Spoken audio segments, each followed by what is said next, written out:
Travis, are we good to move forward, you think? Okay. Sounds like we're in good shape. Ben, I just want to mention, I overlooked the public comment, and we will go back to that right after your report. Yeah, we can go ahead and do that and stay in order. I haven't started yet, so we had a little bit of an audio issue. So if we want to go to that part of the agenda, Madam President, feel free to do so. Thank you. All right, I would like to go back to item 4 on our agenda, which is public comment that are specific to our agenda this evening. And I believe we have a public comment for Travis. Yep, sorry about that. We got Michael is on the line here, Michael Osinick. So Michael, I'm gonna ask you to unmute right now.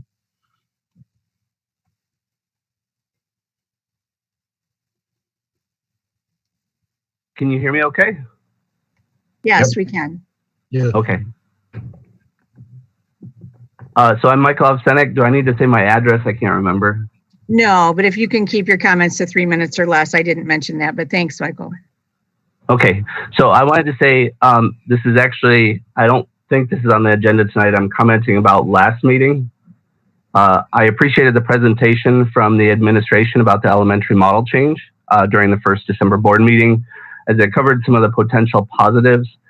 Some of the board members had mentioned they hadn't heard any thoughts about the change from the community, which respectfully is not super surprising since many don't have children in school anymore. Those that do aren't in elementary. So a lot of these issues were brought up by parents before the change. Questions should have been asked, but I can understand the board felt like they were under pressure to save $600,000.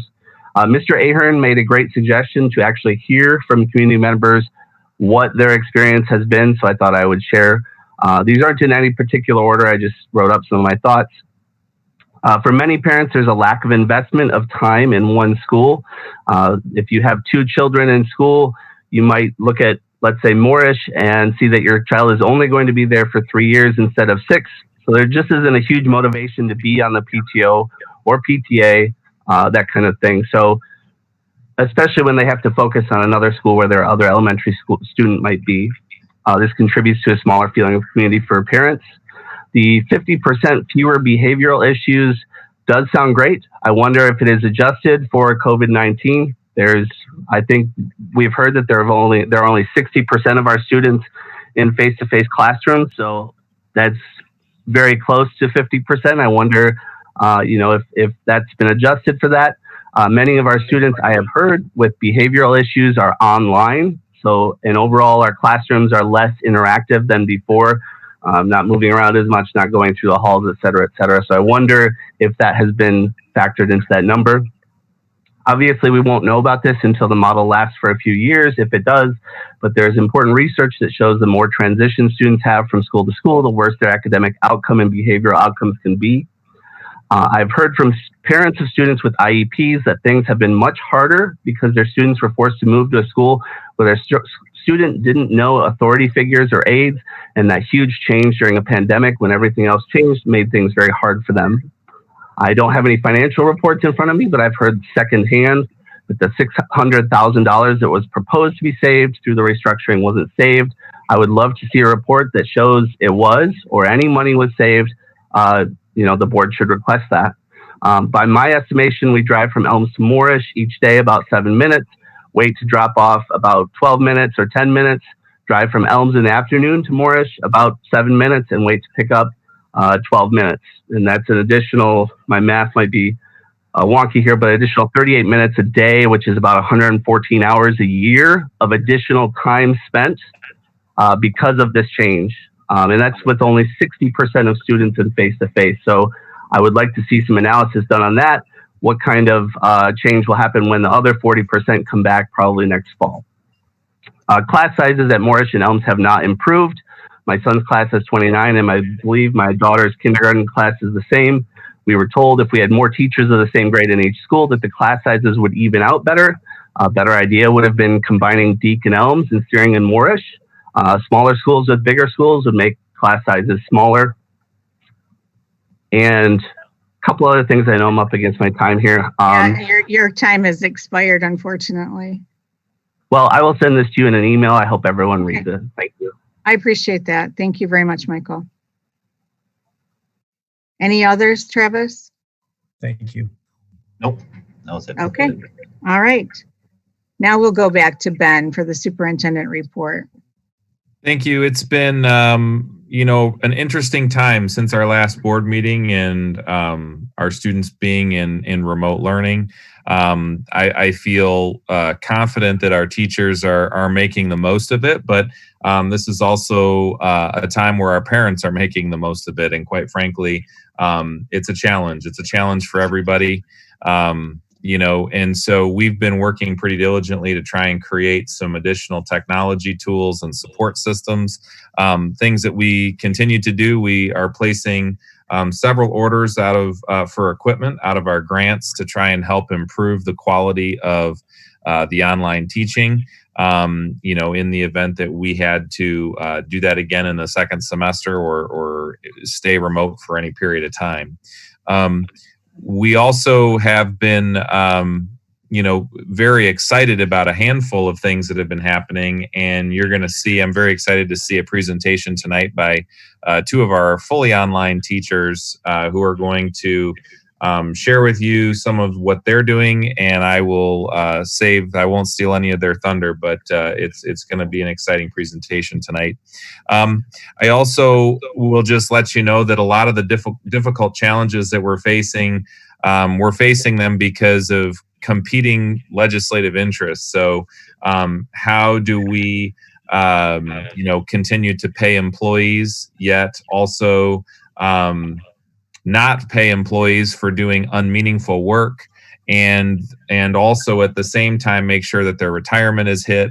There are all of these different statutes that have been put out that, quite frankly, nobody has a real good answer on. And so when you start talking about, this statute says this, but the Constitution says this, and then this order says to do this, and there's a lot of competing things. And so school districts are left in the middle, and we're trying to figure out how to take care of our kids, take care of our employees, take care of our people. And to say that it's a challenge is a large understatement. So that has continued to be something that we continue to battle with. One of the other things that's just exciting, just to update you, we are taking bids on the high school on Friday. Our bid opening for the high school is on Friday, and our hope is to bring you packages for the high school buildings coming on January 11th. So looking forward to that, and they are well on their way to taking those bids on Friday. So I'll have an update for you next week. Other than that, everybody seems to be doing well and making the most of a challenging situation that we're in. Thank you. Thanks, Ben. Any questions for Ben? Ben, what time is that bid opening? It's at 3? I believe it's at 1 o'clock, actually. I have to double check here. The bid opening is at 1 o'clock. Okay, thank you. Mm-hmm. Thanks, Mike. Any others? Okay. Now we will get an update from Brendan, student representative report. Hello. So as Mr. Manka said, since we've gone online, it's been very interesting adjusting to online learning. I mentioned last meeting that students were having a bit of a hard time adjusting. However, I think since then, the students have gotten the grasp of online learning. We've begun to get into the swing of things. And I think really right now, what a lot of people are preoccupied with community-wide is buckling down and getting those final assignments in at the end of the semester so we can all get on with a much needed and well anticipated Christmas break. So I think that is what we're all looking forward to. Thanks, Brendan. Any questions for Brendan? We appreciate you. I have a couple, Carrie. Go ahead. How many times do you meet with your teacher during the week? That's documented, Brendan. I meet with my teachers. Oh my God, do quick math here. Okay. So I'm on Mondays, I meet with my teacher. I meet with all my teachers, so I meet 6 times, but I have a 7th hour, so I meet 7. And then on Tuesday, I meet with 3 of my teachers. And then on Wednesday, I meet with the other 3 teachers, 7 or 4 for me because I have 7 classes. So I meet a total of 13 times. Right. So you're meeting with each teacher on 2 occasions throughout the week, and then they give you your assignments, and then you complete the work. And then when do they do the follow-up? The following week or in that same week? You can't do it all in that same week, so it must be the following week, right? Yes. Pretty much what we do during class time is it's an instructional period. The teacher will assign assignments and explain what we do for the assignment, or prep the assignment by teaching us what we're going to be doing the assignment over. And then we spend the rest of the week working on said assignment. I think a lot of teachers have started assigning heavier assignments that require a little bit more work, at least in my classes. And Good. so, and I think that the intention is that they can spend more time working on these assignments. How many, your sessions, how long would you say they are with each teacher? I've had some teachers, when they use Google Forms, they're typically quicker. However, it just depends on the student. Those ones are not timed. For timed tests that I've had, they've been anywhere between half an hour to an hour. They typically, I actually took a test today where I was given an hour to take it. Can you see how many other children or students are in with you when you're talking with your teacher or you're being handed out your assignments? Yes, you can. Depending on what device you're using. If you're using a computer or a Chromebook, you can see everyone's screen that's in the call. However, when you're using your phone, you can only see who's talking at just who's talking in that moment. However, there's usually a list in which you can see the participants of each class. Okay, great. That sounds great. Now you can log on if you're not at home, then if you're on your phone, correct? Correct. Depending on internet connection as well as just service in general. Okay. Thank you, Brandon. I appreciate it. Thank you, Carrie. No problem. No problem. Thank you, Chuck. Anybody else? Okay. We are going to move on to our board discussion items. We have an update on the Troon policy that we talked about last time. Yeah, just wanted to give the board a quick update, let you know I've already had several contacts with Troon. They recommend that we start in the new year scheduling some sessions. They think it's going to be roughly 4 to 6 sessions. They're going to have to be scheduled on the calendar.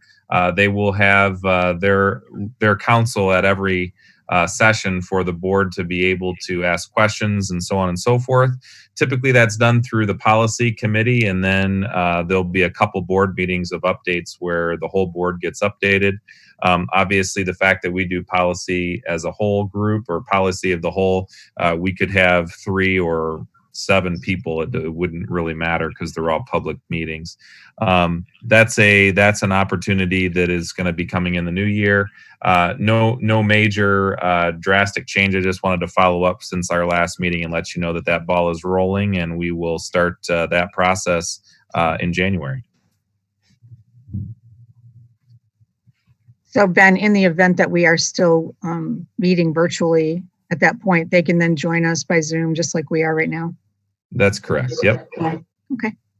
Anybody have questions for Ben on that? All right. Okay. Carrie, I think Brian was actually trying to speak, but he was muted. I was muted. So if there's going to be another 4 to 6 meetings, is this going to be monthly, or so is it going to be 6 months down the road before it's completed, or will it be? Are we going to have like 2 a month or more often so we can get it done quicker? The intention is that we would do it several times a month. They think over a 2 to 2.5 month period, we could probably go through the entire policy manual.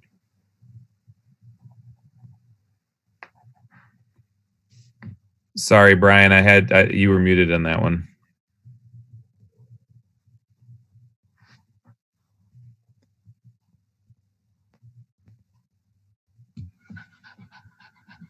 Hello? I can hear you now. Okay. Yeah, it said audio. It said internet connection unstable. I don't know who's in that. I didn't hear your question though, Brian. Your follow-up question. Oh, the follow. I'm happy with that. I'm glad it's going to be quicker than what I. Yep. Thank you. Sure. Okay, great. Okay, so now we have, go ahead. Did I miss somebody? All right. Ben, I don't know who's introducing our online learning classroom demonstration. We have guests tonight. We do, yeah. So I don't know if Mrs. Corbett is on the line tonight. I don't think she is, so that's okay. So we had the pleasure tonight to hear from two of our middle school teachers. And at the middle school and at the high school, you may have a teacher who is teaching, say, several courses face-to-face. They may have a couple blended courses, and then maybe they would have one or two online classes. In the middle school, we call some of our teachers that have all of their classes online, we call them the super online teachers. That's their affectionate name that they've given to them. And so we have the distinguished pleasure tonight to hear from two of our middle school teachers, Mrs. Ciano and Mrs. McNaughton, and they're both with us tonight. And so you should both of you should have the ability to share your screen. And we will turn it over to you to talk a little bit about what your class looks like. So the board has asked questions in the past. What does an online class look like? What does it feel like? What does it sound like? You're going to get an opportunity to see that tonight, and then hopefully have an opportunity to ask questions. So I'll turn it over to Miss Christy Ciano and Mrs. Ellen McNaughton. Okay, thank you so much for having us here today. We were really excited to have this opportunity because I know it can be a little bit of a mystery what goes on in online learning. And we're just really excited about how much progress we've made and how much progress the kids have made. So we were excited to come share all of that with you tonight. We could talk for hours. We're going to try to keep it brief and give you an overview of kind of what the teacher life and the student life looks like in online learning. So I'm Ellen McNaughton. I teach the Super ELA online portion, and Christy Ciano will be doing some of the presentation tonight. She covers math. We also have Brandy Forbes, who teaches science, and Stacy Geiger, who teaches social studies, and Adam Balmer, who is our elective teacher for online. So in good teaching, we always start with goals. And we met this summer when we found out that we were going to be a team together. We set goals for ourselves and our students. And our main goal was student engagement. We felt like that would be the most challenging. How do you have students at home and us at home and have everybody fully engaged? So we're excited to share some of that with you today, how we've kind of met some of those challenges head on. We wanted to have self-paced learning, but we also wanted to be there for the students as well. So we're trying to keep it very blended between asynchronous and synchronous learning and meeting student needs in all ways, because really our main goal as online teachers is student success. We're trying to do everything we can to make sure these students are meeting the challenges ahead of them and coming out of it even better on the other side. Hi, I'm Christy Ciano, math teacher from the Super Online team. I'll be covering this part of the teachers, and then we'll go back with Mrs. McNaughton. We work really hard as being asynchronous teachers, very, very hard. We meet with small groups pertaining to need. So for example, not just whole groups, but we also meet with small group students, again, based on needs. So for example, if a group of students wanted to meet real quick to review something before a test is coming up, absolutely, let's have a small group. If there's another small group pertaining to the need of wanting to review a last week's skill before I teach this week's skill, absolutely, let's come to a small group. We host interactive whole group meetings as well, weekly. We have 180 students. I have 5 preps. I teach 6th grade math, 6th grade advanced math, 7th grade math, 7th grade advanced math, and 8th grade pre-algebra. That's a lot of students, that's 5 preps, and I create an entire curriculum. We create an entire curriculum based with everything that you see here. We create lesson videos that can be rewatched, paused, rewind as many times as needed. These videos are kind of like mini lessons for that one lesson skill that lasts from 10 to 15 minutes. And I create about 3 or 4 of those lessons a week. And that's per subject, per grade level. So a lot of planning and time goes into creating effective lesson plans. And we develop all of our curriculum 100% online. So with developing this curriculum all online, we use the book and other things as tools, but we are creating the entire curriculum to feed the online modality families. We meet with individual students. So not only are we meeting with multiple small groups and multiple whole groups, but also students that just want that one-on-one time real quick. Absolutely, let's come to a small group, and we create some kind of flexible schedule that works for all parties involved. And they progress throughout the weeks as the week progresses as well. So we have a pretty much set schedule on Monday, Tuesday, Wednesdays with whole groups and small groups, but they progress. Come Thursday and Friday, that's when we have a lot of the one-on-one meets and more small groups. We give a lot of learning feedback on when they turn in an assignment, or we'll pull in small groups to explain their thinking process on how they performed on that weekly independent practice, on their projects, their formative assessments, their summative assessments. We also collaborate, our entire Super Online team, we collaborate, we talk every single day. We celebrate too. We celebrate the gains that our students are making and the gains that we are making too as teachers. And we cannot do this job well if it wasn't for having each other tackle this online modality. So I want to give you a little bit preview about what our weekly schedule looks like. Mine might look different to Mrs. McNaughton's and other teachers. My weekly schedule, so on Monday, I meet with my 6th grade at 8 a.m. on Monday, my whole group lesson. And then I usually meet with an 8th grade, couple 8th grade small groups, because I don't see their whole groups until Wednesday. So I meet with them on a couple small group lessons on Monday. So we'll tackle that week's lesson on Monday before they see me as a whole group on Wednesday. So I'm meeting with 6th grade in the morning, also 8th grade in small groups. And then I also have my 6th grade advanced math whole group at 9:30. And then again, the small groups, they progress as they start viewing this week's work online. So that's my Monday. And then Tuesday, I grade the entire last week's lessons from all 5 of those preps. I grade all of that on Tuesday. So Monday, we're getting started, getting a weekly overview. Tuesday, all the grading from the week prior's lessons. I'm giving feedback on all of those lessons. I'm contacting students and parents that didn't turn their work in on time. Somebody that wants to do a retake. And I'm also doing positive phone calls home to parents that, hey, you know what? He was struggling all week, but look, he got a 4 on this test last week. So constantly contacting parents and updating grades on Mondays and Tuesdays, regardless of the whole groups and small groups. And same with Wednesdays, start with 8th grade math at 8 a.m. And then I have 7th grade advanced math at 8:30 with our weekly overview, our whole groups. And then again, the small groups, they progress as the week progresses too, based on need.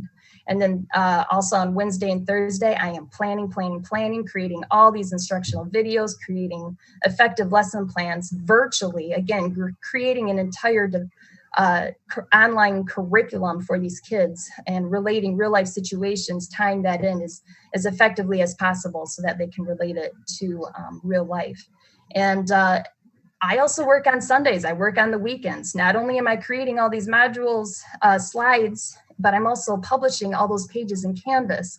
And I'm creating all these small groups invites in our calendars by Sunday night at 6 o'clock. And I get a lot of students emailing me also because on Sunday night by 6 o'clock, because that's when a lot of their assignments are due. I'm working on weekends too. We are working really, really hard. And again, just keep in mind, I have 5 preps and 180 students giving feedback on and grading and contacting home and celebrating work and developing an entire online curriculum. So while the teachers are busy working with small groups and whole groups and individuals, students, I think the biggest benefit of online is that students are able to continue to work. They're not, when we're face to face, we've become really good at meeting with a small group at this table, but then the rest of the group is kind of waiting to move forward. And we do the best we can in face to face, but I think a real benefit to online is those students are not waiting for us when we are working with a small group of students. It's almost like we can be in 2 places at one time, which is what everybody wants all the time. Yes. So while my students are with me for small group, I have made videos for every single lesson that they're doing throughout the week. And I'm going to show you an example in a moment, but they're watching their videos and they're completing their assignments. I heard a question to Brendan earlier about the timing of everything. Like if you're meeting with your teachers once a week, how can you get started on assignments? So I think this will hopefully answer one way to do that. This is the way that we operate. So they're completing their assignments on a flexible schedule. We know some students can't work first thing in the morning. Maybe they're responsible for siblings or they need a parent's help. So it's really nice to be able to offer them that flexibility with the videos and the assignments while we are at the same time helping students in small groups. So here's an example. I know our team, some roll this out on Canvas and some roll this out in slides like this, but either way, it's really set up the same. We release all of our assignments Sunday night and they're due on Sunday.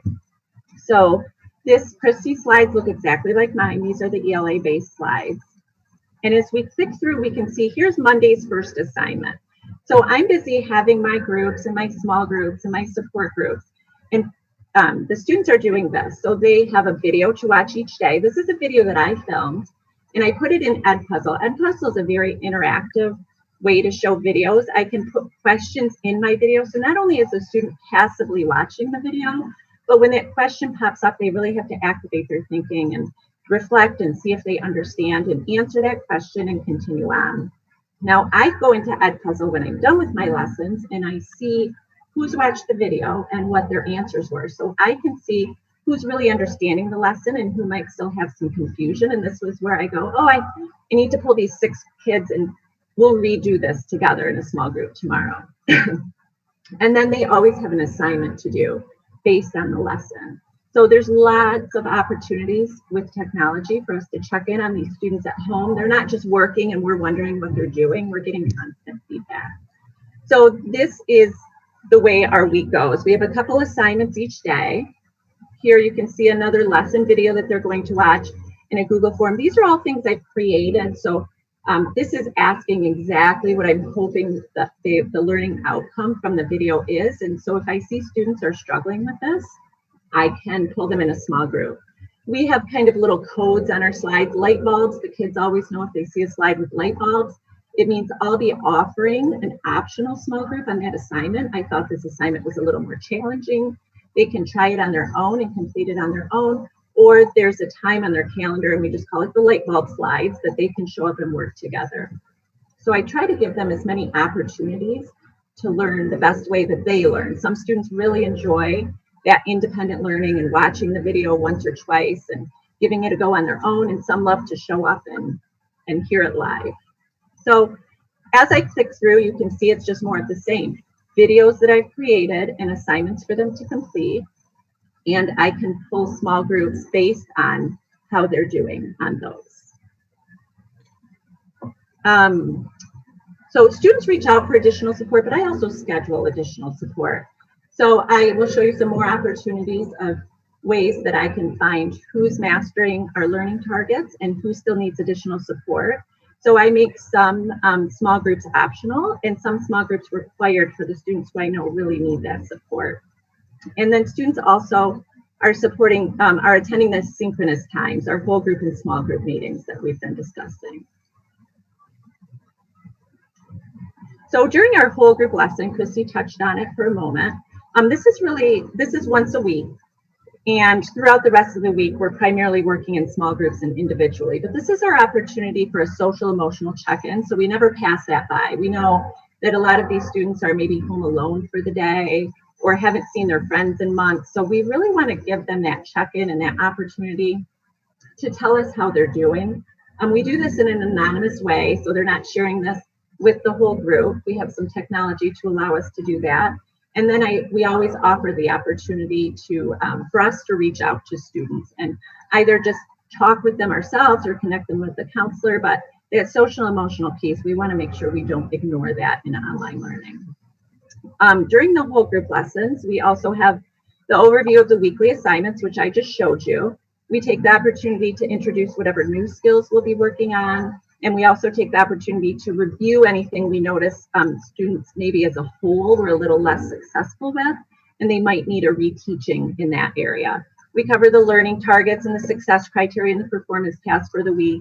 So this is really like a big group meeting. We touch on skills, but most of the skills are truly taught in depth through our videos and through our small group time. And like I mentioned before, a little bit with the small groups, they're designed on need. So not only am I inviting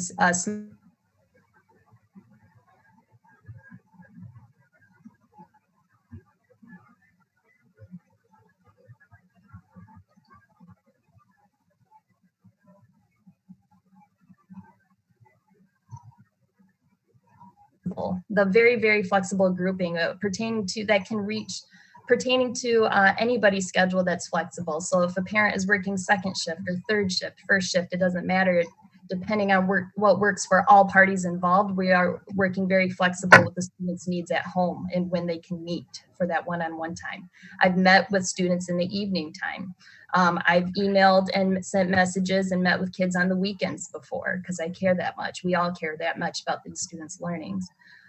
This is an example video of me utilizing an online platform called whiteboard.fi. It's, we call it Whiteboard Fee. It's a virtual whiteboard. I use it a lot in my math small groups. They are required to, it's like a virtual whiteboard.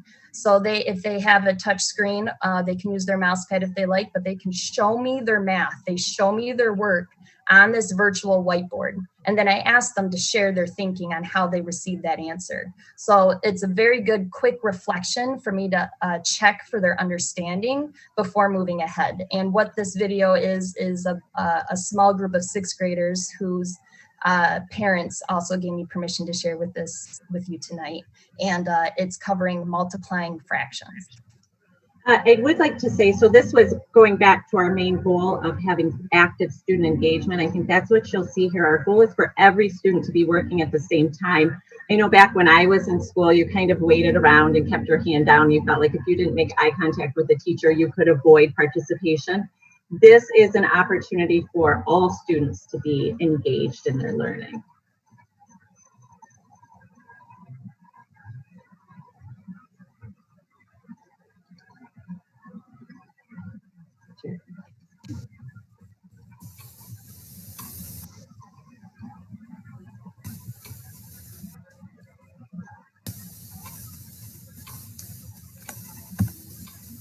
All right, I'm going to go ahead and share my screen, and we're going to get started on our pod.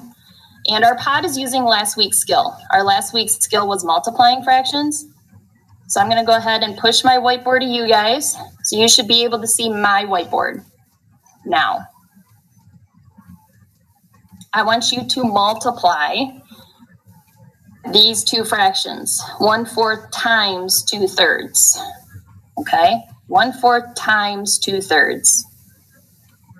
Remember what you have to do straight across to that numerator and denominator. And then I'd like you to simplify. If you have to, simplify it. Show your work for me best you can, and it's okay if you're wrong. This is where we can make our mistakes. Way to go, Drake. I see Peyton working. Pierce is working. Malik, did you get the link, hon? No. Oh, here we go. I'm going to go ahead and put the URL back into the chat for you. Oop. Here we go. I'm just going to copy it from here. Whoop. Here we go. Thank you for joining us today. Just a little extra math help for multiplying and dividing fractions. All right, I see some of us are on. That's awesome.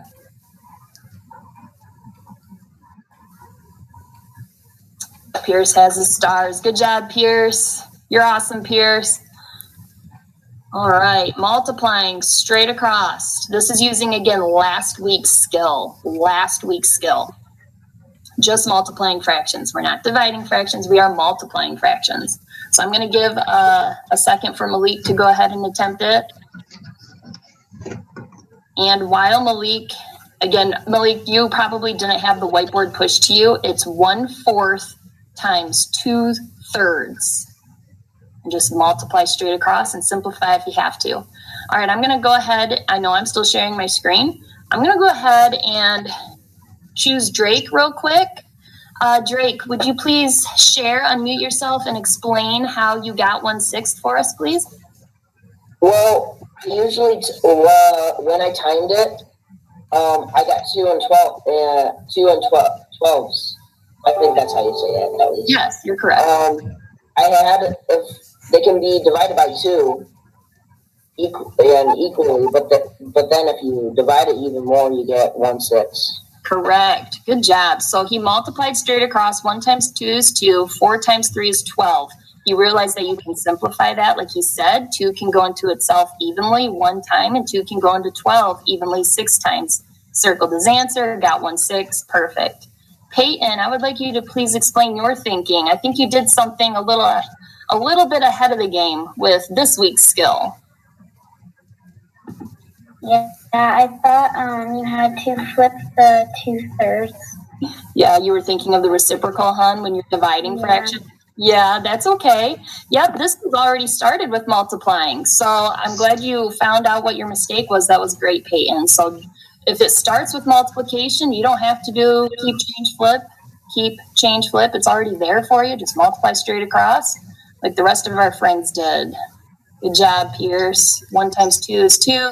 4 times 3 is 12. Simplified to 1/6. And I see, Malik, you did your work too. Circled your answer 1/6. Good job, boys and girls.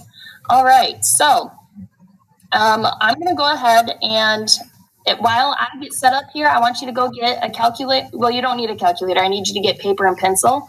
And I'm going to share my dot cam here. So you're not going to see me for a second. Good job, Pierce. All right.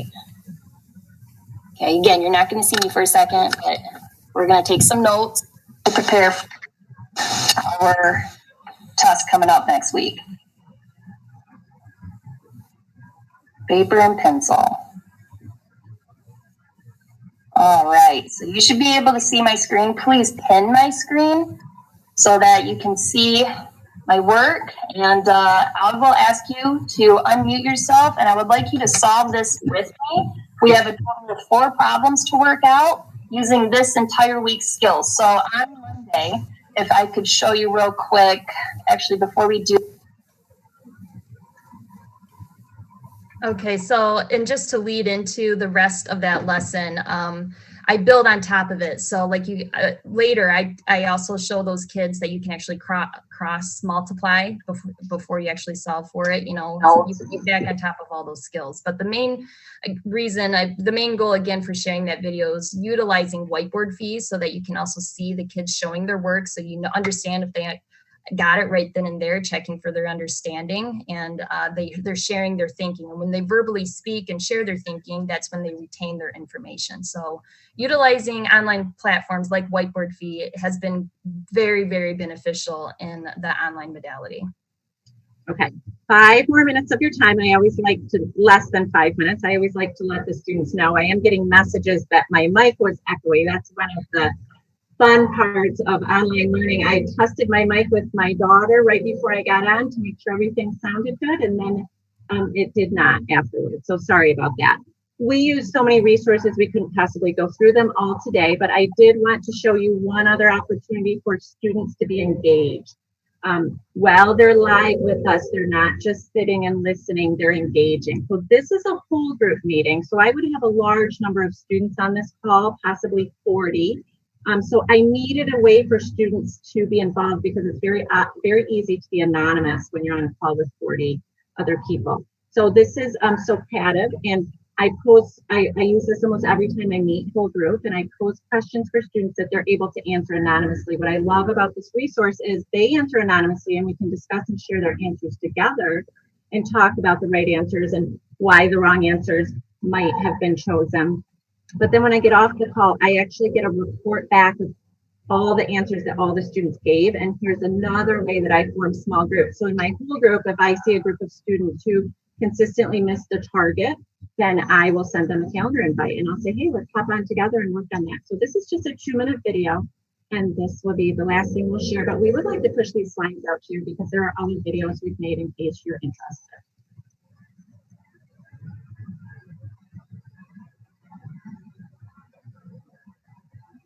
They're the same and how they're different.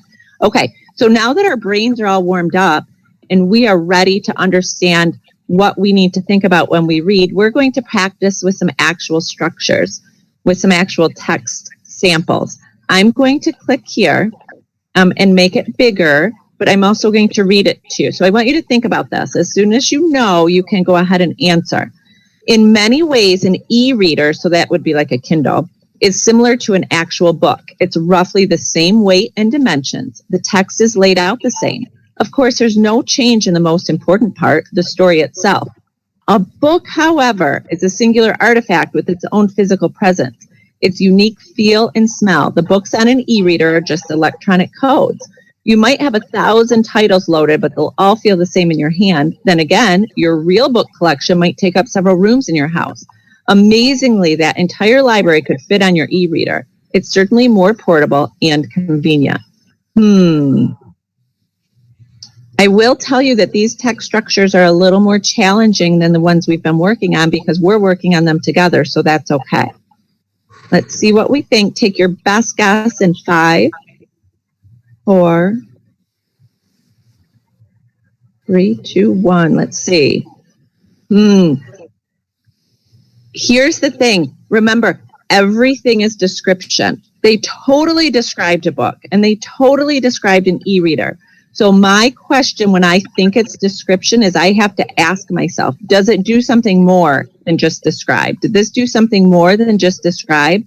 It really did. It compared and contrasts books and e-readers like Kindles, said how they're the same and how they're different. What I think was tricky is they didn't make a nice, neat package. They didn't say, here's everything about an e-reader, here's everything about a book. They kind of went back and forth. So without giving the whole lesson, that was just one little piece of it. I just wanted to show you how we really are constantly working to get to check on students and to see how they're doing, but also to get them involved.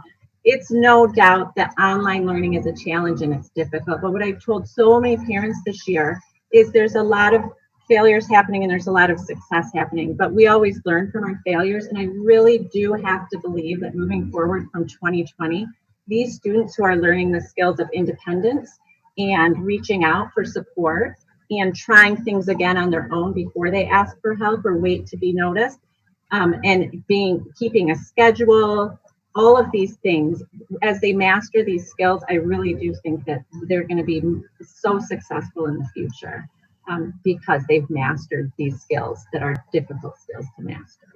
So thank you so much for your time. Did anybody have any questions at all? I did also want to elaborate that this is just a real life lesson. You see Jackson Sandlin here. He gave me permission to share his picture here with also his parents' permission. We always try to also relate our lessons to real life. And here last week, they were assigned a slope project where they had to create stained glass. And he was kind enough to allow permission to share his beautiful work of the stained glass slope project. I also utilize Performance Matters, which is an online assessment tool that the district provided for us this year. I use it mainly for quizzes and tests. And what I love most about it is that it gives immediate feedback, immediate results. So I can immediately also contact those students who possibly need retaking or need a couple extra small groups in order to master the skills and to also celebrate those who performed so well on it right off the bat. And right there, students can also log into the math book online using the McGraw-Hill site. That's mainly for parents if they need some extra assistance in helping their child out at home too with the online book examples. It's just another tool. And thank you for your time. We greatly appreciate it. It's nice to be positively recognized for our hard work this year. So thank you. I had a question, Carrie. Go ahead. So as we near the end of the first semester, is it becoming easier to teach, to instruct online? Is it becoming more fluid, efficient? And then as a perspective from the student, is it becoming easier for them as they understand this whole new setup, this whole new normal, this way of life? Is it becoming easier for them too? Or is there a lot of stumbling going on? I have to chuckle when you say that because the growth is remarkable. I mean, comparing, would you agree, Christy? Absolutely, 100%. Students and teachers from fall to now. I mean, we just celebrate so much. I mean, I get goosebumps thinking about it. Just these students who have been thrown into this situation that nobody asked for, but are finding their way and just really being so successful, reaching out when they need help, joining us when we ask them to join us, and really participating, feeling comfortable as a middle schooler. The self-consciousness sometimes comes in on the camera, and just feeling comfortable sharing their thinking and their learning, like you saw in Christy's video out loud. But really as a teacher too, it's starting a whole new way of teaching that nobody has ever done. And so with anything, the more you do it, the better you get. So I think we're just really hitting our stride, and I'm super excited to see where we can go with this. Well, I'm glad to hear that. This new challenge, I'm glad to hear there's such success with it, with the student and the teacher. So that makes me really happy. Thank you. Yes, thank you. Yes, thank you. Anyone else have questions? I would just like to comment, if I may, that was fantastic, and I really appreciate having a better idea of what our students' experience is. So thank you, ladies, and thanks for doing such a great job. Thank you so much. Your kind words mean a lot. Thank you. I just want to say I really appreciate, trust me, I know what they're going through and how much more they're putting in, and it's just the amount of work that's going into this and the success, it just shows how professional they are. Thank you. Welcome. It really is a labor of love. We love what we do, and we love the connections with the students that we can make. So it's a lot of work. I've never worked such long hours in my whole life. My family will tell you my family work balance is not great. I put so much work and effort into my work, but it's so rewarding. You can't help but continue to do it. So I second that. This is the hardest I've ever worked out of my entire career is this year, but it shows the results has been positive. So thank you again. That's great. I have a question real quick. Go ahead. So I want to acknowledge, obviously, you guys were thrown into this just like the students and nothing that you asked for.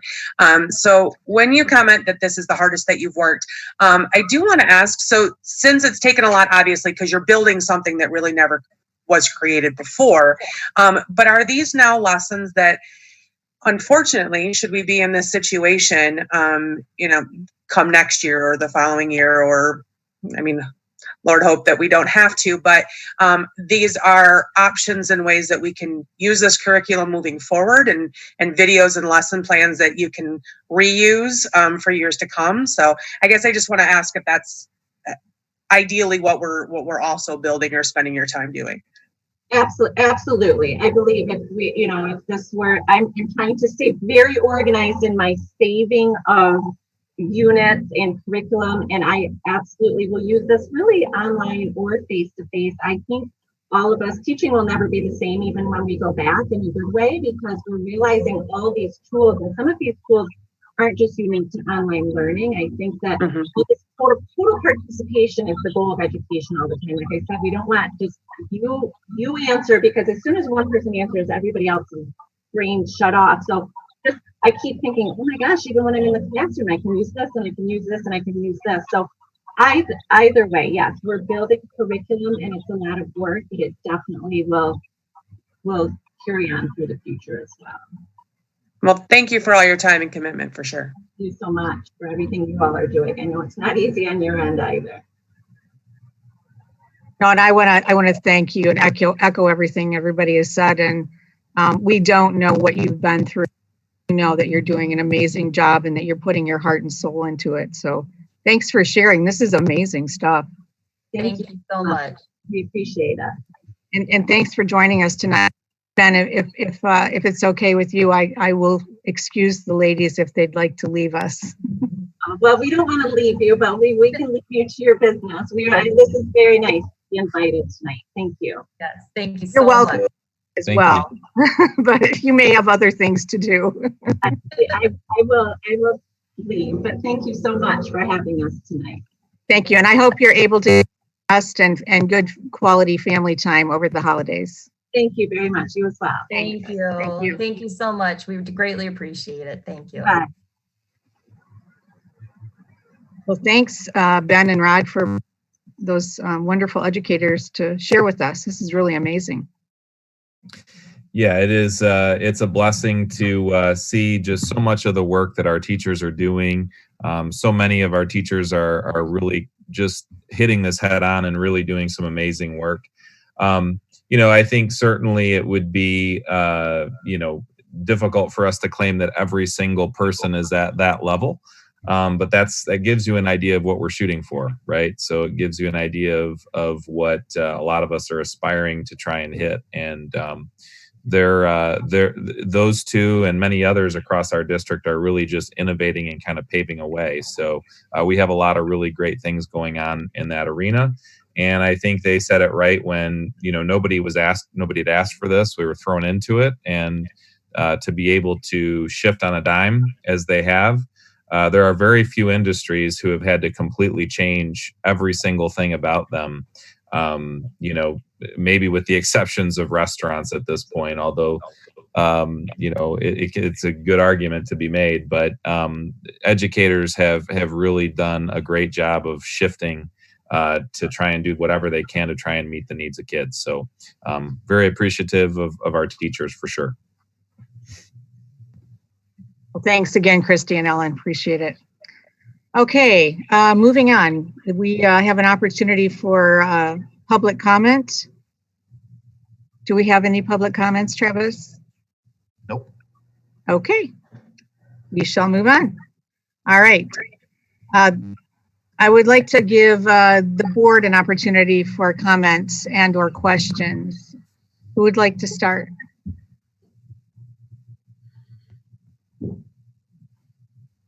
Anybody? Is this the time to say, Tony, thanks for being so awesome and we'll miss you? That is a perfect time. We're going to see if we can make Tony blush. I appreciate serving with you, Tony. Thank you very, very much. Thanks for serving our community. Carrie, would it be okay if I said a few things? Sure, go ahead, Ben. I just wanted to, I know this is time for the board members to talk, and so I appreciate you giving me just a minute or so, but I had the opportunity to meet Tony when I was first candidating to be the superintendent, and when I met him for the first time, he was just so supportive and so helpful, but also tough, and I think Tony, in his time on the board has led through some pretty amazing things. Our district has done a lot in the last 4 years, and Tony's been a part of that all along the way. He's been such a tremendous sounding board for probably the general public. They don't know that I have individual conversations with board members, and there's a lot of dialogue that happens, and Tony's got just a tremendous pulse on the community and what people in this community are going through. And so I just can't thank you, Tony, enough for not only your leadership the last 4 years, but your mentorship of me, and also for all of the hours that you've put in. I know that you've got a lot going on at work, but you maintain time for the board, and I just really have appreciated working with you. And I hope that we'll get an opportunity to maintain those conversations even after you're off the board. So thank you for your service. It's much appreciated, Tony. Thank you. Gary? Go ahead, Brian. Tony, some of those words that came up in Ben's little speak there, you remind me of a rock, just even keel, and you're a great leader, and the pulse. You've got your hand on the community. You know what's going on, in the teaching world, instruction, and in the community. And I truly appreciate your leadership. Even like Ben said, we've had a lot of tough times in the last few years, and you've been there. You've always been that loud, clear voice of good reason and wisdom, and I appreciate it. Thank you, Tony. Thank you. Thanks, Tony. I'm going to miss you. Yes. Go ahead, Alicia. Okay, sorry. I'm hoping this works. Can you hear me okay? Yes. Okay, so first of all, as just board comment, I just want to one, apologize. I had internet issues, and I may still, so it's a Comcast issue. But so I have my computer camera and my phone audio. So let me know if I need to slow down or you can't hear me. But I'm going to keep both open just to make sure I don't lose any more connectivity. I can only imagine that Tony is already blushing because he's not one that likes a lot of public recognition, but you definitely deserve it. I want to personally thank you as a rookie. You were definitely helpful and influential when I campaigned myself, but then also coming onto the board, and your insight and your guidance has been instrumental. So thank you very much. I also want to take the time to thank your wife, who has been a huge supporter for all the time and effort you put into the board as well. So give her a little kudos too.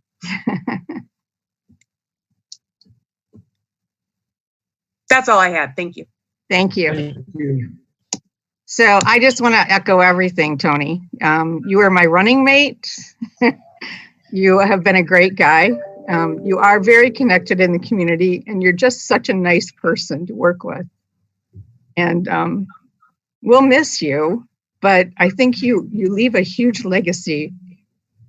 All the work that you did on the bond projects, those will live forever. And thank you. Thanks for your friendship too. Thank you. I wrote something down because I'm not good. Thank you, Tony. Just Tony, I wanted to echo everything everyone said. They've already said it all. You've been a great person. Thank you for all your service. thank you, Chuck. I'd like to read what I wrote down. Just lost the words sometimes. So I want to thank you all first for the card. That means a lot. Thank you. It's been an honor to be a member of the board, to serve this community, the students and the staff. It means a lot. I took the responsibility serious. I really did.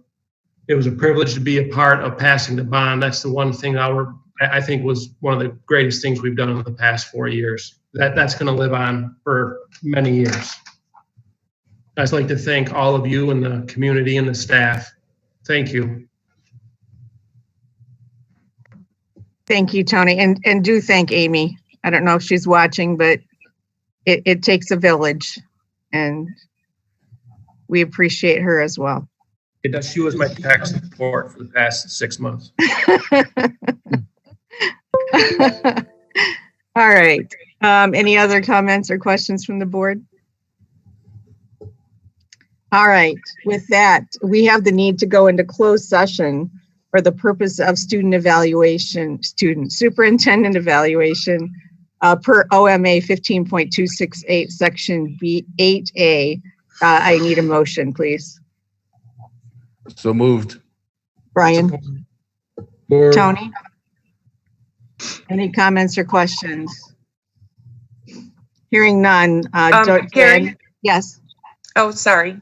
Before we go in, I'd like to, I don't know if it needs an official motion, but I would like to give Brendan the opportunity to leave the meeting if he so wishes and doesn't have to wait for us to return. I just wanted to offer that. Good point. I don't know if he's still with us. Oh, he still is. I can see him. Brendan, Yes, we appreciate you, and we appreciate everything that you are doing to represent the student body. And we want to wish you happy holidays. Hope Thank you, you as some well. well-deserved rest, as should the whole community. Take a breath and enjoy each other. Have an amazing evening. Thank you for having me. Thank you, Brendan. All right. So with that, Joanne, could you do roll call, please? Mike? Yes. Alicia? Yes. Tony? Yes. Chuck? Yes. Jessica? Yes. Brian? Yes. And Carrie? Yes. All right, we will, you will have received a link to a separate Zoom call, so we'll leave this one and we'll go back in. Why don't we give each other 5 minutes? So in case you have to take a break and come back and then get linked up. So we'll reconvene at 7:09. Oh, okay, Carrie, do we just shut off this one, or to Travis? Do we just close this one right up, Travis, and go to the one that Ben sent us earlier? Yep. Yes. Gonna close this one, go to that one, and then at the end, you're gonna come back into this one. I'll leave it open, and you guys can finish business then. But Chuck, Thank you you. can leave it. You can leave this one. Okay. Okay? Jessica, will you take notes and Thanks, Joanne. Yes, I will. Happy holidays. oh, Ben, do you want me to come back on? No, that's okay. Thank you, Joanne. Everybody have a great holiday. Thank you. You You, too. Joanne. Thanks, Joanne. Travis. Thank you Rod, for all you everybody do, else, Joanne. Thank you. Thanks, you guys. Thanks, Bye-bye. guys.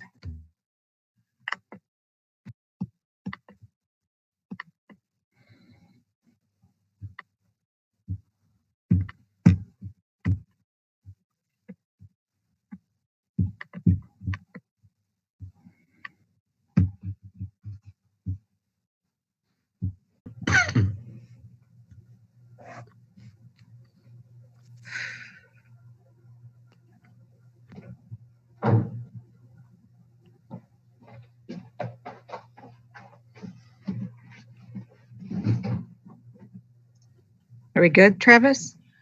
Good now. Looks like it just started back up. Okay, great. Thank you.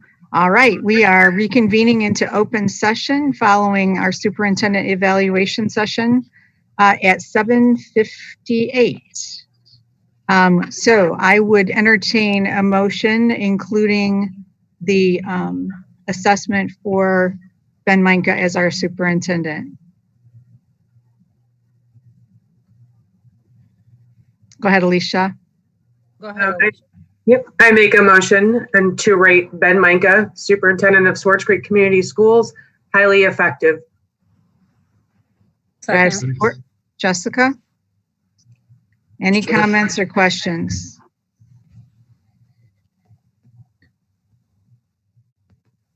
Any comments or questions? No? Okay. I will do roll call. Tony? Yes. Brian? Yes. Mike? Yes. Alicia? Yes. Jessica? Yes. Chuck? Yes. And Carrie, yes. 7, we have a motion that passes. We are deeming Mr. Meinke highly effective for his professional practice rating. Thank you all so much.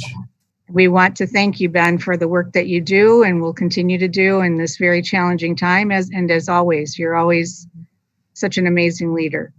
Any other comments or questions from the board? Yes. I would just like to say, just keep doing what you're doing. You're doing good. Keep it up, and God bless you all. Thank you, Tony. Merry Christmas, Tony. You can always come back to public comment for 3 minutes or less. I just want to say I Record for Tony anyway, I think, if he went the full 3 minutes. I just have all your phone numbers, so I don't need to. All right. So I would entertain a motion to adjourn. So moved. support. Mike? Brian, comments or questions? All right, hearing none. Those in favor say aye. Aye. Any Aye. opposed? All right, I just want to wish you all happy holidays. It's my pleasure to serve all of you, Tony. Enjoy your retirement from the board. Just more hours of work. No, take it easy. The rest of you enjoy your break if you have one. If not, find some time. Ben, you too. And Travis, thanks for all you do. I know this has been a tough week on and off. All right. Take Thank care, you. everybody. Talk to you later. Thank you. Bye-bye. Good night. Bye-bye. Merry Christmas. Merry Christmas. Merry Christmas, Travis. Thank you for what you do too.